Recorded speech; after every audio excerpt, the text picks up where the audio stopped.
Good morning to all of you my dear students. आज आपको class 10 के math में चैप्टर नंबर 7 का पार्ट 3 पढ़ाएंगे, जिसमें एक्सरसाइज 7.2 पढ़ना है। ठीक है, बाकी 7.1 और थेल्स थ्योरम और उसकी अपोजिट वो पढ़ चुके हैं आप। आइए आगे क्वेश्चन देखिए। उन्हीं जो दो थ्योरम हम आपको बताया उन्हीं पे बेस्ड ये क्वेश्चंस हैं। ठीक है, थेल्स थ्योरम पे बेस्ड क्वेश्चंस हैं ये सब। तो क्वेश्चन नंबर 1 कह रहा है कि ये आकृति दी हुई है। वो क्वेश्चन नंबर 1 का 1 है।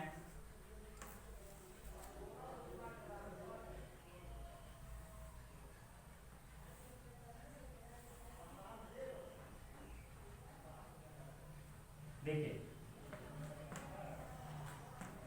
ए बी सी बी और ई, फिर ये 1.5 सेंटीमीटर और ये 1 सेंटीमीटर और ये 3 सेंटीमीटर। ठीक है, और इसी का दूसरा फिगर है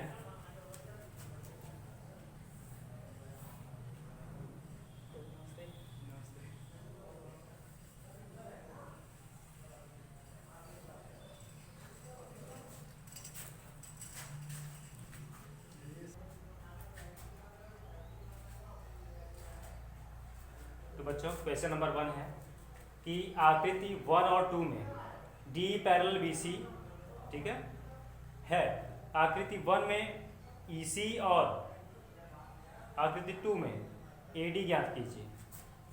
ई सी और ए डी, चलिए ये ज्ञात करना है। और दिया क्या है इसमें, जो डी ई है डी पैरेलल बी सी है।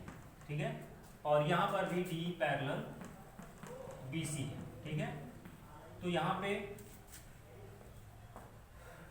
AD निकालना है और यहाँ पे EC निकालना है।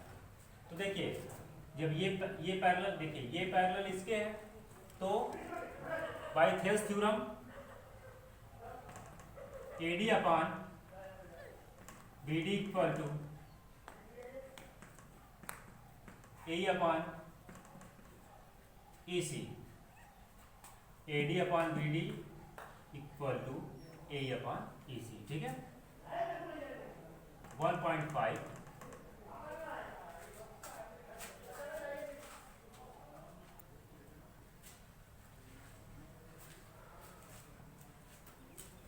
देखिए थेल्स थ्योरम से ये, तो जब ये पैरेलल डी पैरेलल BC है और उसके बाद थेल्स थ्योरम से यहाँ से थेल्स प्रमेय से, ठीक है, थेल्स प्रमेय से 1/1.5 मतलब AD की वैल्यू 1.5, फिर BD की वैल्यू 3 इक्वल A की वैल्यू 1 अपॉन EC। ठीक है, अब देखिए ये 1.5 है और ये 3 है, तो इसको देखिए अगर आप चाहो तो 1.5 अपॉन 3 है, इसमें दोनों में 10 का मल्टीप्लाई कर दो, डेसिमल हट जाएगा 1 अपॉन EC। ठीक है, उसके बाद ये 15 अपॉन 30 हो जाएगा इक्वल टू 1 अपॉन EC। फिर उसके बाद ये 15 1 जा 15, 15 2 जा 30, तो यह क्रॉस मल्टीप्लाई हो जाएगा। EC इक्वल टू आपका आ जाएगा 2 सेंटीमीटर। EC की वैल्यू आपकी आ गई। अब देखिए क्वेश्चन नंबर 2 में फिर यहाँ पे D पैरेलल BC है। क्या है? D parallel BC। जब D पैरेलल BC है तो ये थेल्स थ्योरम से, थेल्स थ्योरम क्या है, AD अपॉन BD,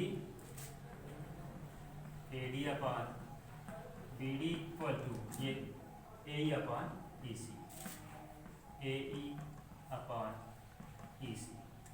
ठीक है, अब देखिए वैल्यू किस किस चीज़ की है, निकालना हमको AD है, AD। उसके बाद BD देखिए, BD यहाँ पे दिया हुआ है 7.2 सेंटीमीटर। उसके बाद AE कितना है 1.8 सेंटीमीटर और ये 5.4 सेंटीमीटर। ठीक है, तो यहाँ पे AD अपॉन 7.2 है। ठीक है, इक्वल, अब यहाँ पे 10 का मल्टीप्लाई कर दें 18 1.8 और 5.4 इंटू 10/10। तो ये यहाँ पर भी आप 10 का मल्टीप्लाई कर दीजिए 10/10 का, ठीक है। तो 10/AD/72 इक्वल टू 18/52। तो 18 1 जा 18, 18 3 जा, ये इतना हो गया। फिर उसके बाद तो 3 1 जा 3, 3 2 जा 6, 3 4 जा 12, ठीक है। फिर उसके बाद देखिए अब क्रॉस मल्टीप्लाई कर दीजिए, यहाँ पे कट गया तो 1 बचा, तो फिर यहाँ पे 1080 है, 1 पे मल्टीप्लाई कर दीजिए। 1080 इक्वल टू 1080 का मल्टीप्लाई 1 में 1080 हो जाएगा। फिर 7 2 का 24 का 1 24, तो AD इक्वल टू 24/10। तो ये AD इक्वल टू आपका हो जाएगा 2.4 सेंटीमीटर। ये आपका AD की वैल्यू आ गई, ठीक है। अब नोट कर लीजिए आप।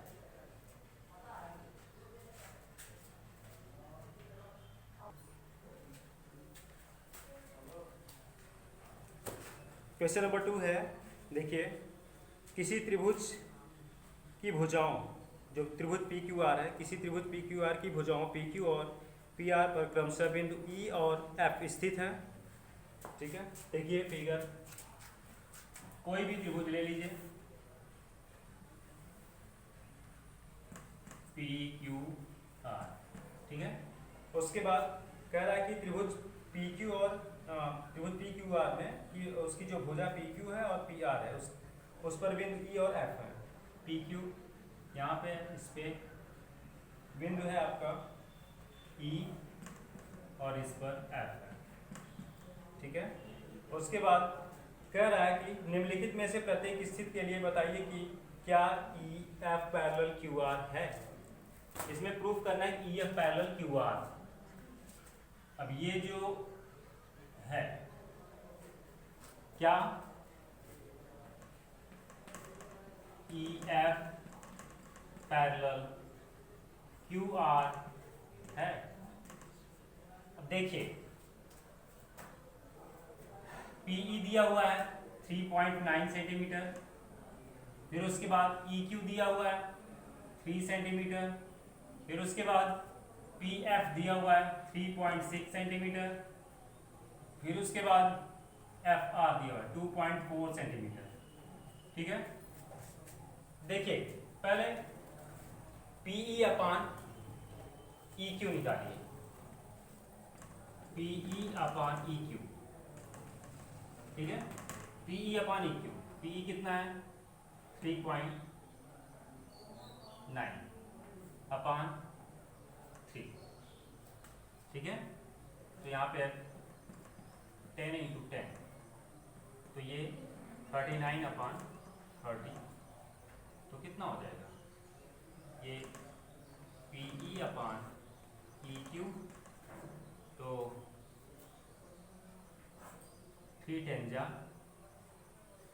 हाँ, और 3 1 जा 3 3 जा, तो PE/EQ equal to 13/10,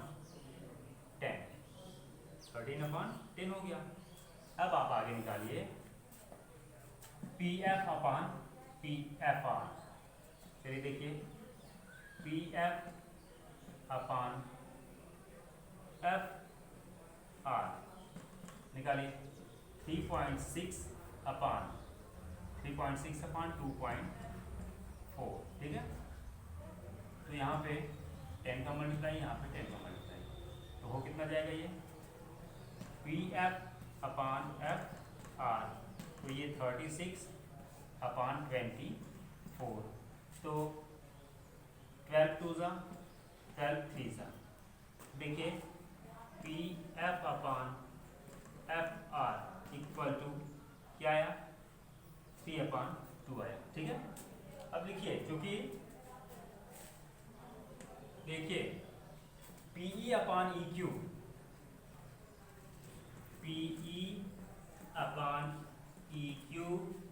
not equal to P F upon F R. ठीक है, जब ये बराबर नहीं है तो अतः लिख देंगे हम कि अतः क्या कि EF not parallel to QR, अतः EF QR के समांतर नहीं।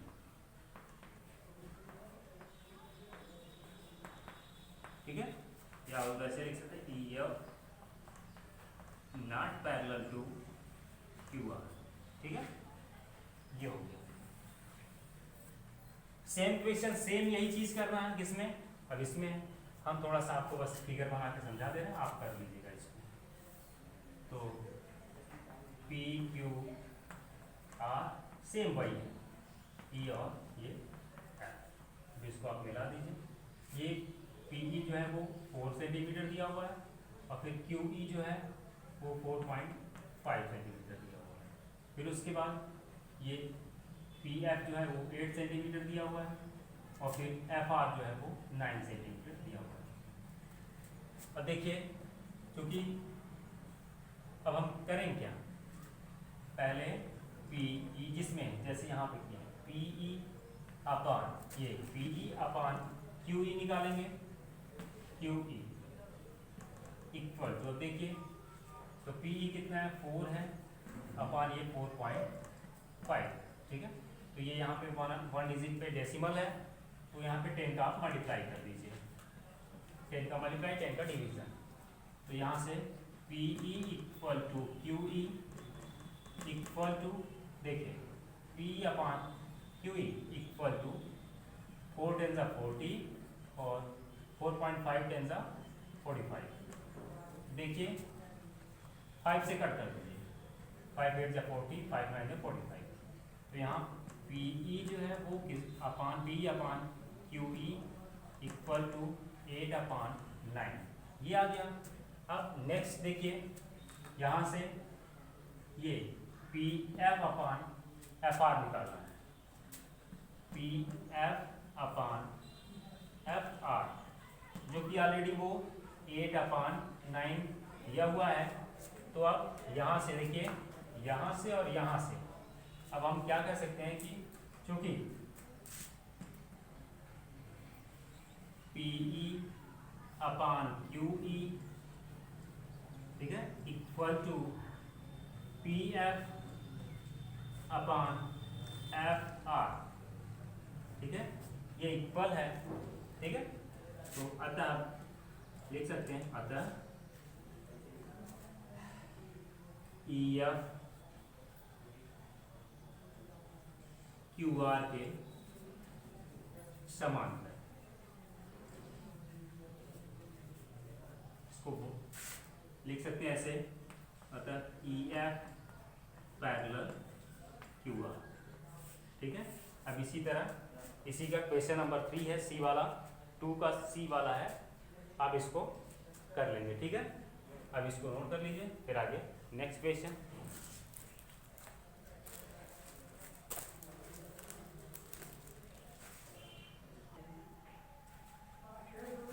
बच्चों क्वेश्चन नंबर 2 का सी वाला देखिए, इसमें अब क्या दिया हुआ है P Q equal to 1.28, P Q मतलब यहाँ से यहाँ तक पी क्यू इक्वल टू 1.28, फिर उसके बाद पी आर दिया हुआ है ये पूरा, पी आर इक्वल टू 2.56, फिर उसके बाद पी ई दिया हुआ है, पी ई यहाँ 0.18।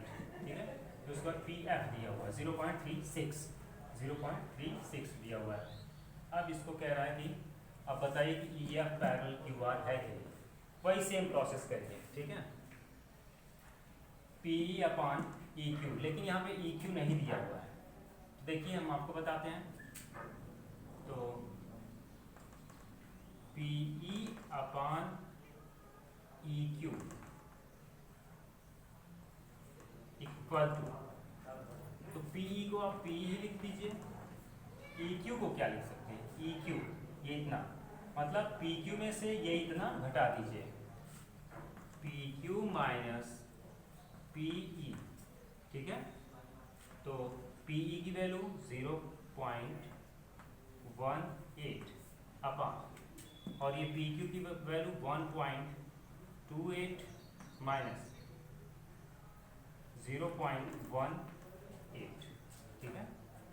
तो इसको सॉल्व करिए, 0.18 अपॉन ये घट जाएगा तो 1.10। तो ये आप लिख सकते हो इसको कि 18/110।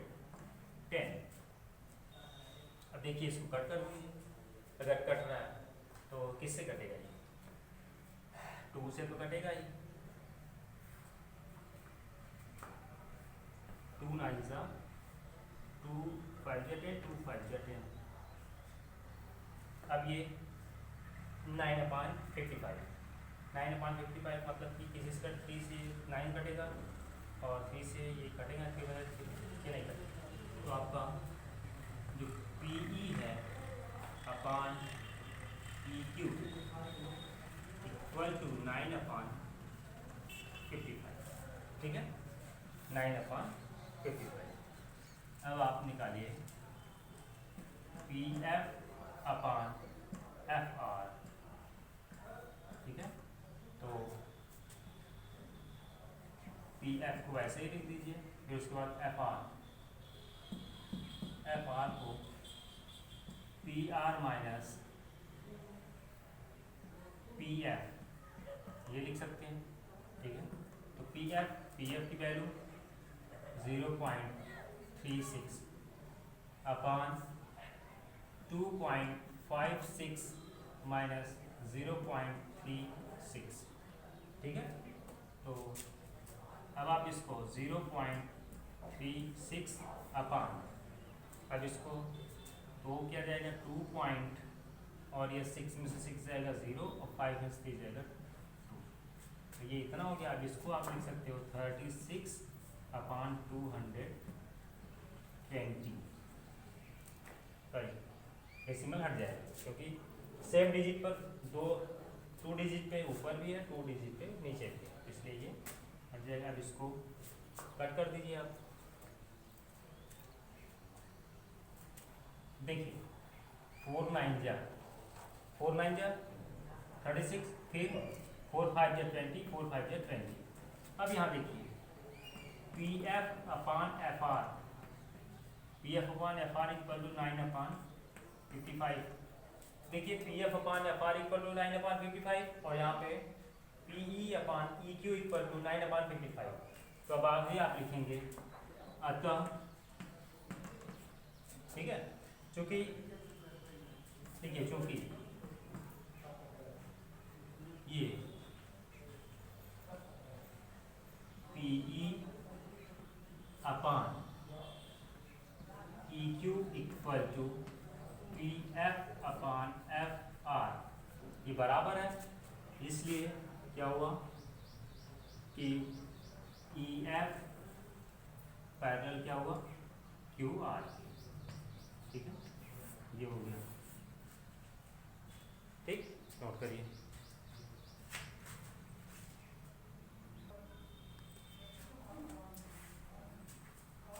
आगे देखिए क्वेश्चन नंबर 3 है कि दी गई आकृति में यदि L M parallel C B और L N parallel C D हो तो सिद्ध कीजिए कि A M upon A B equal to A N upon A D, A M upon A B equal to A N upon A D. देखिए हमने लिखा है, ये फिगर है आपका, उसके बाद कह रहा है कि दिया क्या है आकृति में एल एम पैरेलल क्या है सी बी की है, एल एम, देखिए ये एल एम है, ये पैरेलल किसके है कि बी सी है सी बी के, ये जो एल एम है वो सी बी के पैरेलल है और ये जो एल एन है वो सी डी के पैरेलल है, ठीक है।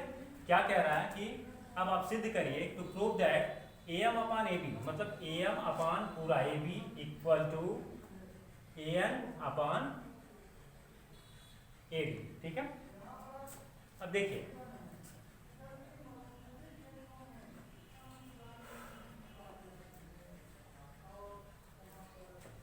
ये इसके पैरेलल है, ठीक है।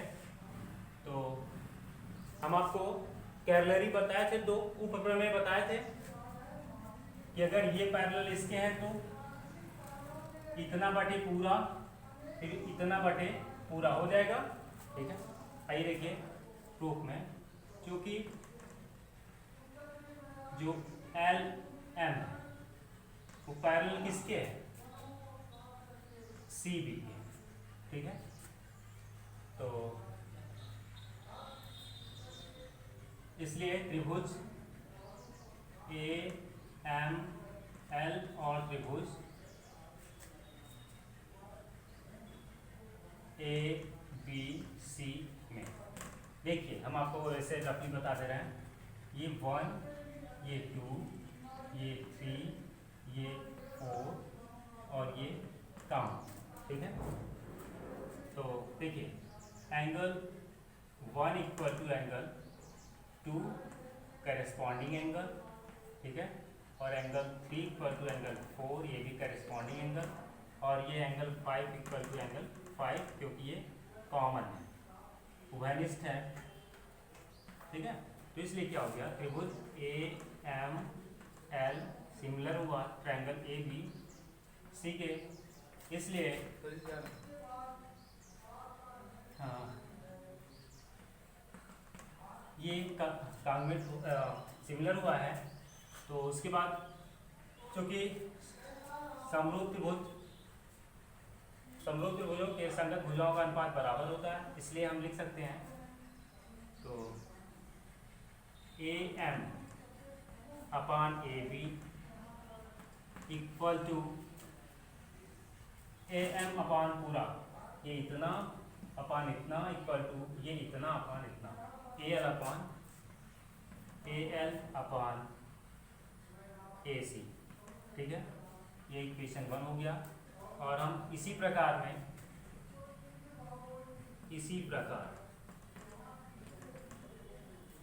त्रिभुज ए एम एल सिमिलर हो जाएगा त्रिभुज ए एन है ए एन एल सिमिलर हो जाएगा ए डी सी पे, जब ये इसके सिमिलर हो जाएगा तो क्योंकि समरूप त्रिभुजों के संगत भुजाओं का अनुपात बराबर होता है, तो यहाँ से फिर से A N upon A D, A N upon A D equal to A L upon A C, ये इक्वेशन नंबर 2 हो गया। अब देखिए आप समीकरण 1 व 2 से, तो हम इक्वेशन 1 एंड 2 यहाँ देखिए A M upon A B equal to A L upon A C, फिर यहाँ पे सेकंड में देखिए A N upon A D equal to A L upon A C, यहाँ देखिए ए एल अपान ए सी इसमें भी है, ए एल अपान ए सी इसमें भी है, तो समीकरण 1 व 2 से ये A M upon A B equal to हो जाएगा ए एन अपान ए डी, जो कि हमको यहाँ पे प्रूव करना है। समीकरण 1 व 2 से क्या हो गया, A M upon A B equal to A N upon A D, जो कि आपको प्रूफ करना था, प्रूफ हो गया। ठीक है, नोट कर लीजिए।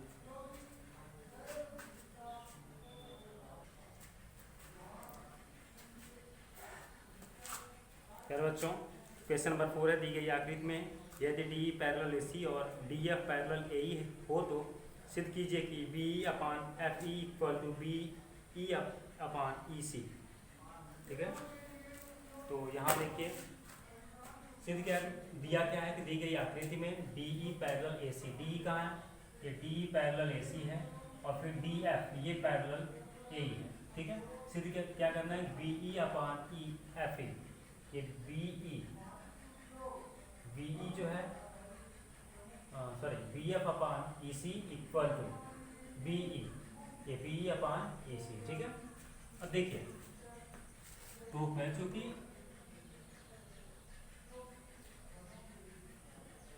डी ई जो है वो पैरेलल क्या है, ए सी के, ये जो डी ई वो पैरेलल ए सी। तो आप देखिए बस केवल त्रिभुज किसमें, बी डी ई और बी ए सी में।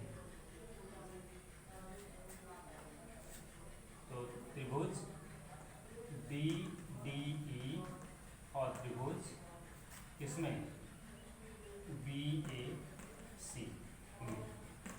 ये देखिए हो क्या जाएगा, बी डी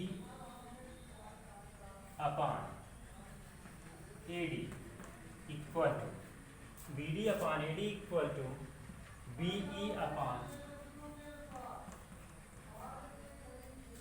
ई सी। ठीक है, B D upon A D equal to B upon E C. ठीक है, ये हो गया इक्वेशन नंबर 1। फिर देखिए चूंकि क्या दिया हुआ है दूसरा वाला, डी एफ जो है वो पैरेलल किसके है, ए ई के। ठीक है, इसलिए अब देखिए त्रिभुज किसमें किसमें, बी डी एफ और त्रिभुज बी ए ई। ठीक है, तो ये क्यों हुआ, थेल्स थ्योरम से।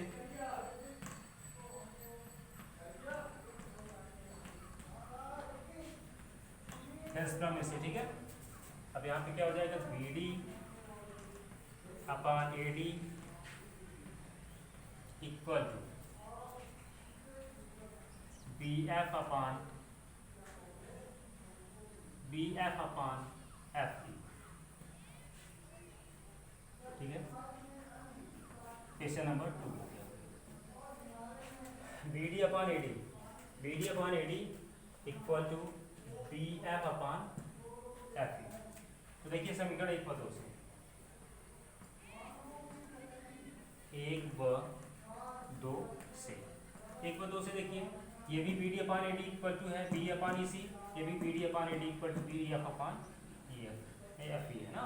तो देखिए ये दोनों बराबर हो जाएगा, ये और ये, तो हो जाएगा क्या, B E upon E C equal to B F upon F ई।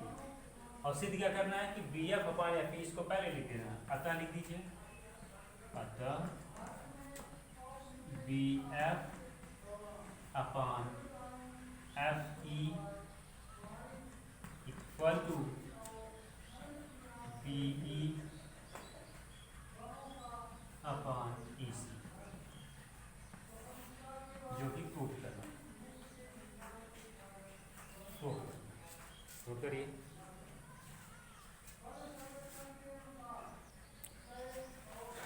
यार बच्चों, आज केवल 4 ही क्वेश्चन हो पाया है, अब वीडियो लंबा हो गया है, तो नेक्स्ट डे के अब अगला, आज तो 1 to 4 हुआ है, अब नेक्स्ट डे जो भी बचा है वो होगा। ठीक है, थैंक यू।